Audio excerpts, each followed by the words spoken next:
merci d'être présent. Je suis Paul Gouasdoué, je suis ce qu'on appelle un lead UX. Alors, je ne sais pas si la terminologie vous est familière. Donc UX, en fait, c'est une sorte d'acronyme un peu bizarre anglo-saxon, anglophone, qui dit User Experience. Donc en fait, j'ai la charge chez Niji en particulier, donc où je suis lead UX, de piloter en fait des équipes de designers d'interaction, des gens qui vont en fait notamment utiliser la méthode qui nous réunit aujourd'hui et qui est plus connue donc sous le nom de Design Sprint. Bonjour. Voilà, bon, et ben voilà, ouais, c'est top. Ah, mon Dieu. Oui, d'accord. Bon, bah, je vais peut-être devoir recommencer. Bien. Bon, on va considérer que vous êtes arrivé à l'heure, mais enfin, vous êtes en avance, donc c'est moi qui suis en avance. Oui, donc moi, je suis donc un designer UX, comme on dit. Donc UX pour User Experience. Et l'objectif, il ne vous aura pas échappé depuis quelques années maintenant, hein, c'est devenu un buzzword. Il faut faire de la conception centrée utilisateur, il faut faire attention, patati, patata, enfin bref. Et dans ce contexte-là, donc dans ce contexte en fait de conception d'expérience au sens large, bonjour, excusez-moi, c'est moi qui suis en avance. Bon, je ne vais pas vous faire 3 fois l'intro pour ceux qui étaient là vraiment en avance. Vous n'avez rien raté. Je me prénomme Paul. Au pire, c'est ce que vous avez raté. Voilà. Et du coup, moi, dans mon contexte professionnel, en fait, donc de conception d'expérience utilisateur, en sachant que ça ne se limite pas, et ça, c'est un point sur lequel je souhaite insister, tout ça ne se limite pas en fait uniquement à des expériences numériques ou digitales, comme on dit, bien que digital, pour moi, ça fait un peu bizarre de dire digital, mais enfin, on y reviendra peut-être. Ce sont des expériences au sens large. Donc l'objectif de toutes ces méthodos, et le design sprint, je me répète, en est une, est vraiment d'aller au cœur de la définition en fait de la marche à suivre pour que ces expériences soient a priori, alors, chaque médaille a son revers, je dirais, l'expérience la plus agréable possible, en tout cas la moins frustrante possible ou la plus simple possible, quelle que soit la manière que nous ayons de formuler cette proposition. L'idée est vraiment d'aligner un maximum les planètes, comme on dit, pour que finalement l'usage des services que vous déployez, que ce soit votre site internet, votre application, la réception de clients à un stand, enfin c'est très très vaste hein, comme territoire d'exploration, ce qui rend mon métier aussi passionnant qu'il l'est. Du coup, pour ça, nous avons besoin de framework, c'est-à-dire de contexte en fait de travail au pluriel, et qui vont nous permettre, en fait, si vous voulez, de challenger nos interlocuteurs. En l'occurrence, l'idée de ce tutoriel, c'est de vous montrer un petit peu les quelques étapes clés en fait, d'un design sprint. Alors, je ne vous cache pas que 20 minutes, c'est vraiment court pour vous exposer en fait, un territoire aussi vaste que celui couvert par le design sprint, mais bon, on va en profiter parce que c'est déjà ça. Voilà. Donc, c'est bien une méthode de travail.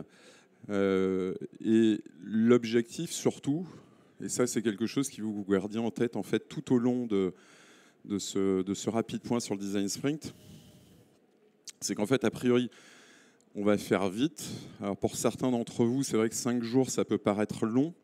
Mobiliser une équipe complète dans une entreprise, c'est pas forcément simple, mais l'idée c'est d'aller vite au sens où finalement seules les personnes présentes ou les parties prenantes seront embarqués. Il n'y a pas de développement, hein, il n'y a pas de backlog. Je ne sais pas si certains d'entre vous sont un peu dans la tech. Hein, il n'y a pas de projection technique dans un design sprint. Donc ça, c'est très important. On verra bien qu'à l'issue d'un design sprint, il va falloir probablement, alors surtout si vous parlez de dispositifs numériques, donner les résultats en fait, de ce sprint à une équipe technique qui va travailler dessus.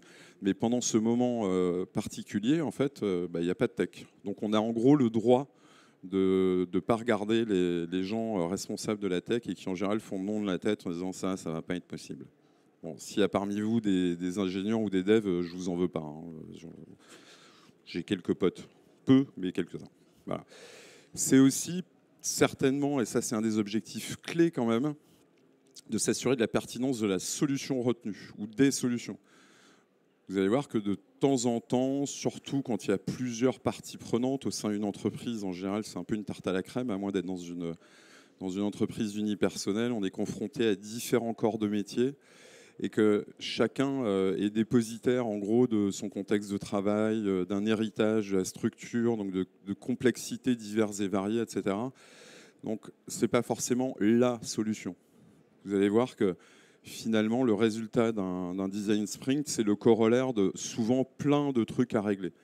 Mais l'objectif, et vous l'aurez compris, je me répète, j'ai une expression, si vous ne la comprenez pas, dites-le moi, mais en gros, pour moi, c'est un peu lever les loups de faire un design sprint, quoi. Il y a un moment, on va se dire, by the way, chez moi, dans ma division, dans ma branche, il y a un truc qu'il faut résoudre. Et je le disais tout à l'heure, le coût minimum. Alors, coût minimum, mobiliser 5 à 10 personnes d'une entreprise pendant 5 jours, ça fait 25-30 jours hommes à des taux variables, etc. Donc, il y a un coût objectif. Cependant, vous l'avez compris, on ne met pas du tout de coût dans le développement, dans le déploiement, etc. Donc, on fait en gros l'économie de la phase opérationnelle qui accompagne en général le fait de délivrer des services. Là, j'ai remonté, alors, je ne sais pas ce que j'ai fait. Elle est inversée. Voilà. Du coup, quand même, pour vous permettre de situer, n'hésitez pas à photographier le machin, et puis en même temps, très objectivement, vous faites une recherche, j'allais dire sur Google, ou sur Quant, ils ont besoin d'un coup de main actuellement, ou sur DuckDuckGo éventuellement. Vous tapez Design Sprint et vous trouverez tout ça. Alors d'où ça vient? En fait, c'est un mash-up, c'est un mélange, c'est un peu une sorte de taboulé de plein de méthodes. Donc il y a Don Norman, il y a Tim Brown, enfin tous ces gens qui contribuent maintenant depuis longtemps, hein, ça fait 30-40 ans que tous ces gens-là travaillent. Et finalement, on voit aussi quand même que les textes sont présents, hein, les méthodes agiles et Scrum, dont Scrum, sont essentiels quelque part aux fondamentaux d'un design sprint. Et le fameux Lean Startup qu'on a vu décliner sous forme de Lean UX, etc. Donc ça, je vous encourage à vous documenter là-dessus. Il y a déjà beaucoup de littérature derrière, hein.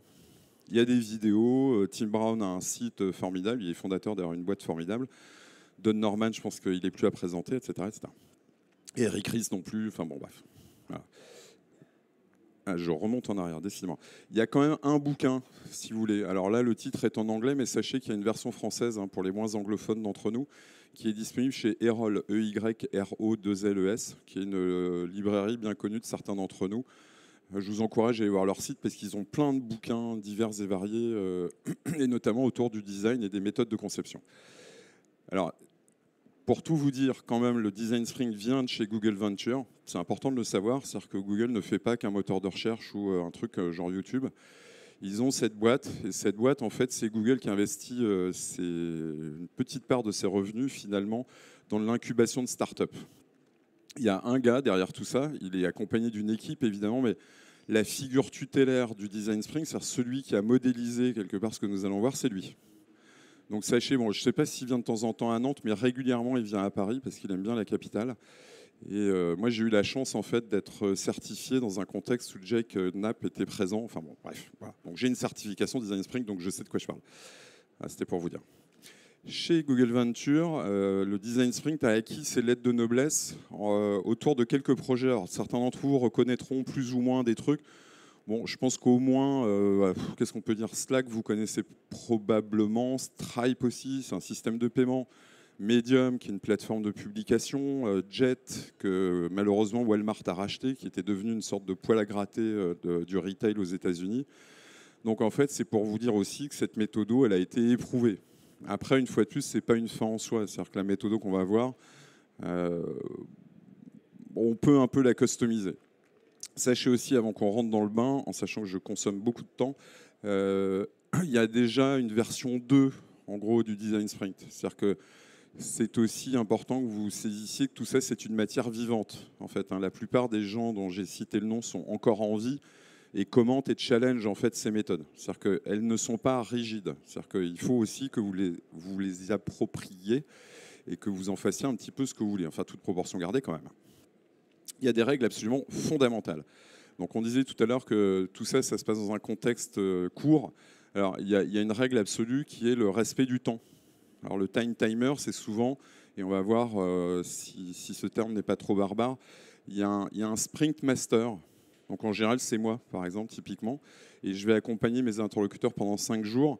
Et j'ai littéralement une vraie grosse horloge en plastique qui fait un bruit épouvantable à l'issue de chaque phase, parce qu'il faut impérativement respecter le temps. C'est-à-dire que là, pour le coup, c'est un moment clos, quoi. Il faut, dans la mesure du possible, enfin même absolument, quelque part, procéder à une détox digitale, en tout cas d'éviter de manipuler son ou ses devices. Donc il n'y a pas d'ordi, il n'y a pas de téléphone. Et c'est pas tant pour vous empêcher d'aller chercher des idées via Google ou je ne sais quoi.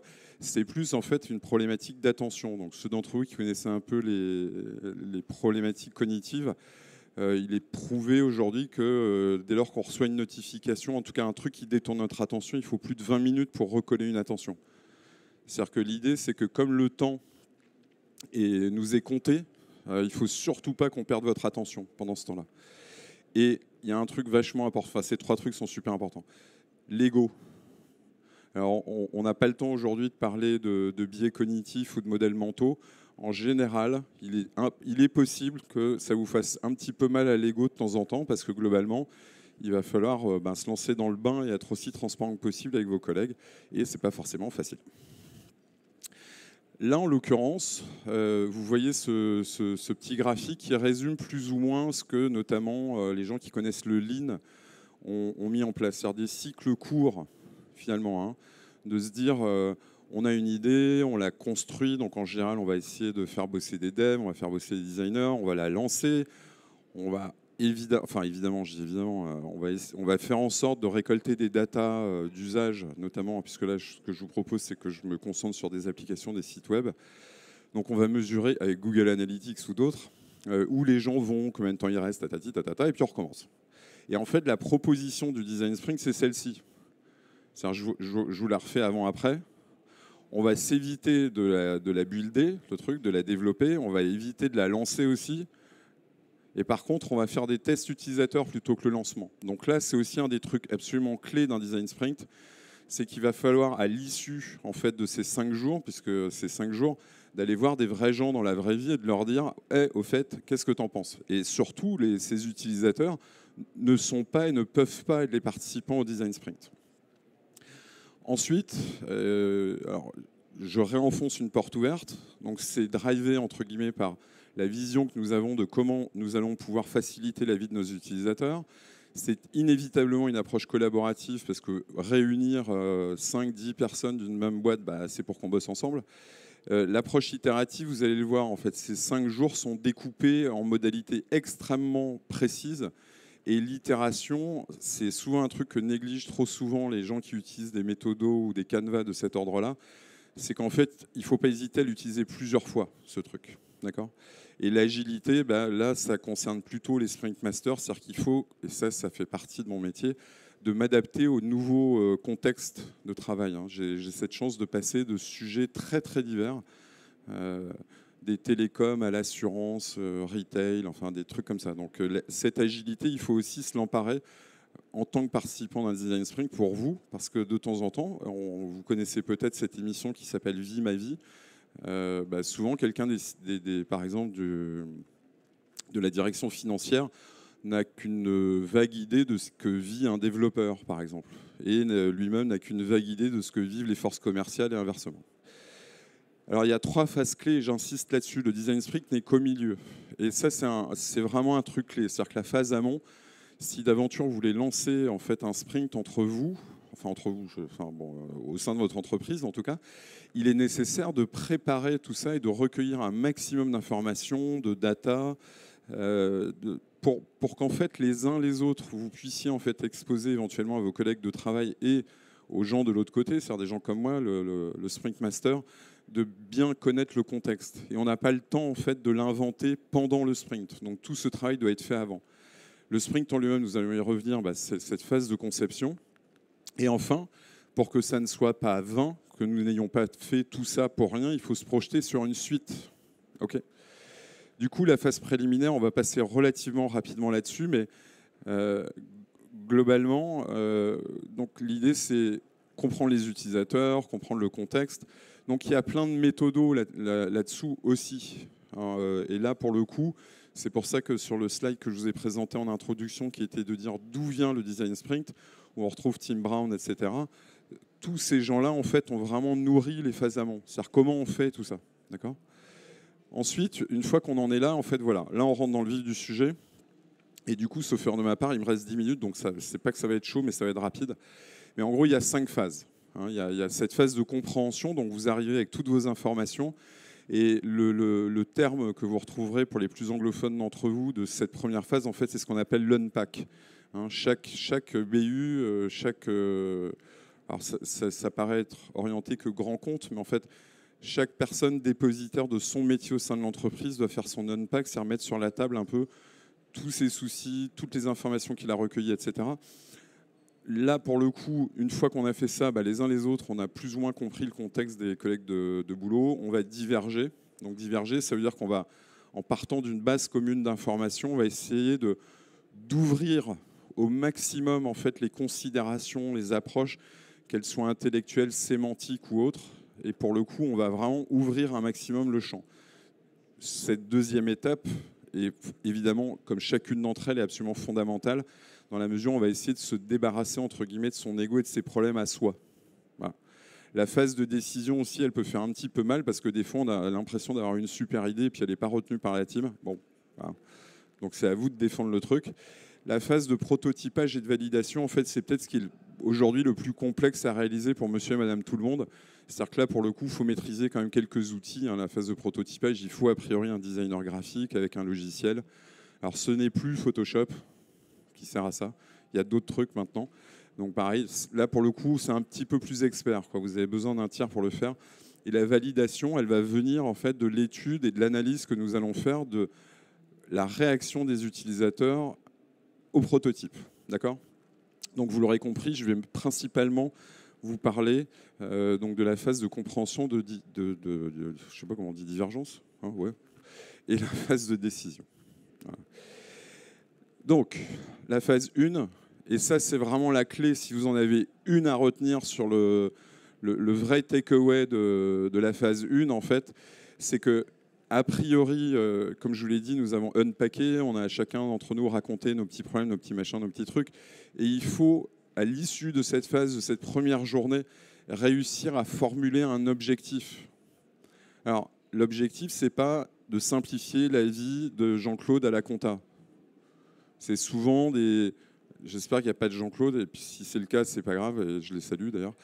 Et puis les comptables, j'ai rien contre vous non plus.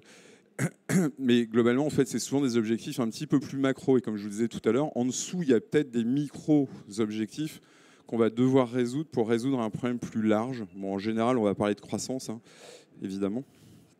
Déjà, je sonne. Et l'objectif clair et précis pour éviter de trop divaguer pendant ces 5 jours, parce que ça serait du temps perdu. Donc, que souhaitons-nous vraiment résoudre ? Voilà les questions. Alors, comme vous lisez plus vite que je ne parle, je vous laisse lire. Mais ces 3 questions, elles sont absolument clés. Et il y a un truc qui va peut-être vous paraître particulier, c'est qu'en fait, c'est très personnel, ces moments-là. C'est-à-dire qu'en fait, pour le coup, on n'est plus du tout dans le brainstorming avec des post-it dans tous les sens. C'est-à-dire qu'en fait, chacun d'entre nous, on fait notre job. Bizarrement, on communique assez peu avec les autres. Et vous allez voir pourquoi. Ensuite, une fois que chacun d'entre nous, nous avons défini en fait, les principaux problèmes, les principales étapes qui concourent au fait de résoudre ce problème, et là, pour le coup, vous voyez qu'on va s'approcher d'un truc que vous connaissez peut-être. Alors, il y a 2 éléments clés là-dedans. À gauche, il y a 2 prénoms. Donc ça, c'est ce qu'on appelle les personas. Alors, certains d'entre vous ont peut-être entendu parler ou ont entendu ce mot. Alors, ce qu'on dit par persona, et c'est souvent à ce stade-là ce qu'on appelle plutôt, nous, les spécialistes, des proto-personas. C'est-à-dire qu'en fait, on n'est pas allé tout à fait au bout de la définition objective de ce qu'est un persona, mais plus de dire, voilà, il y a 2-3 grandes typologies d'utilisateurs, des services ou de trucs qu'on souhaite délivrer. Et il va falloir à un moment que les personnes nous aident en fait à incarner. Et c'est toujours plus simple si on a une photo, si on a un prénom. Hein, je parlais de Jean-Claude de la compta.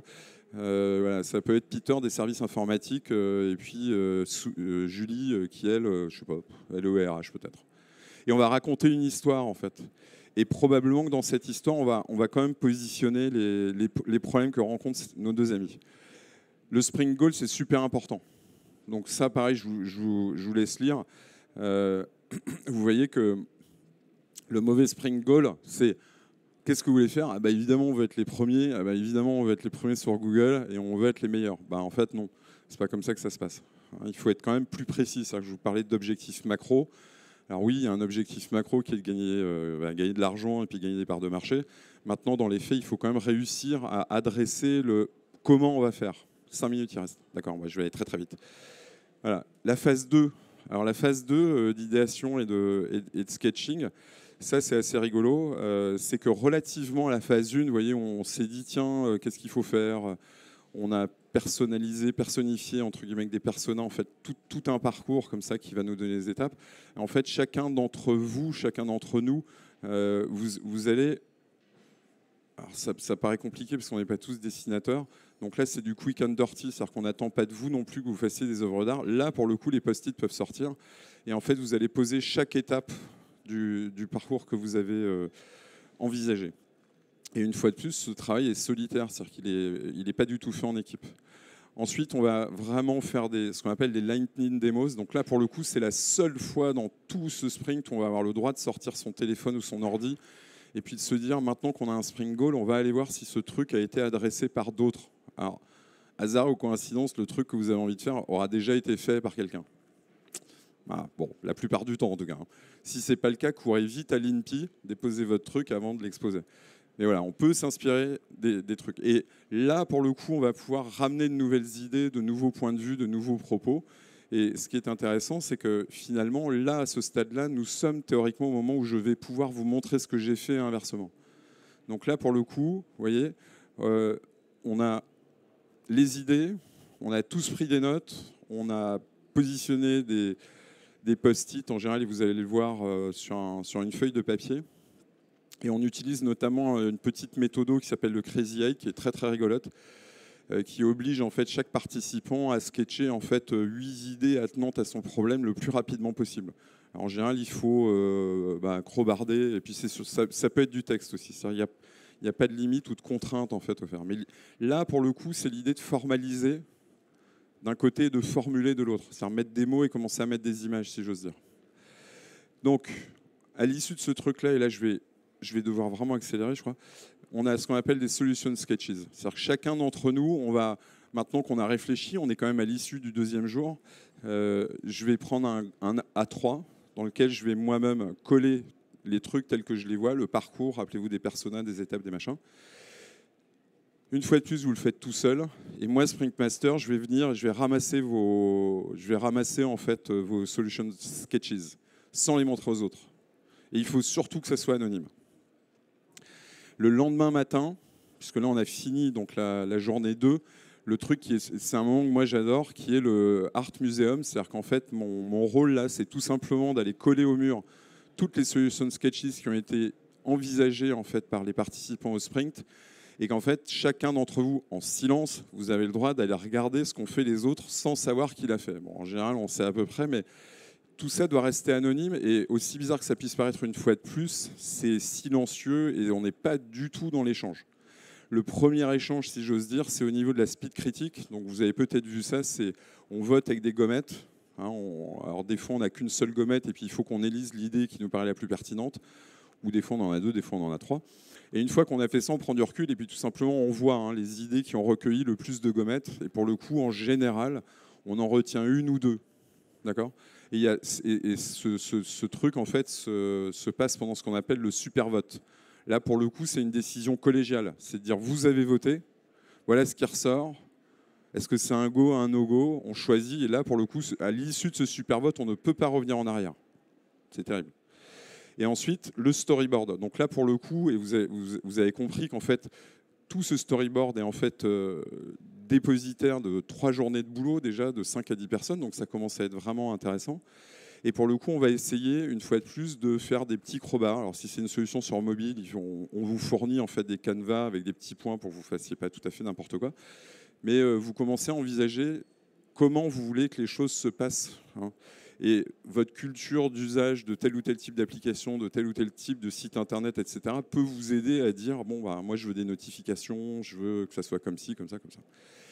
Et du coup, on passe à cette phase qui là devient un petit peu experte. C'est-à-dire que une fois qu'on a fait ce super vote, que les uns les autres nous avons sketché en fait le projet qui est sorti du super vote, j'ai de quoi, à titre perso, briefer des designers graphiques. Donc pour le coup, des gens qui utilisent notamment un logiciel dont vous avez peut-être entendu parler qui s'appelle Sketch, et qui est une sorte d'illustrator qui lui-même est le cousin de Photoshop. Enfin, ça devient un peu compliqué. Mais en gros, les solutions Sketches, et surtout celle qui a été, le projet qui a été reçu, sert de brief donc à des gens qui sont entre guillemets experts quant au fait de formaliser des interfaces. Vous ne serez pas là. C'est-à-dire que là, c'est que les designers entre eux qui bossent. Donc ça peut paraître frustrant, mais c'est surtout pour éviter de les influencer.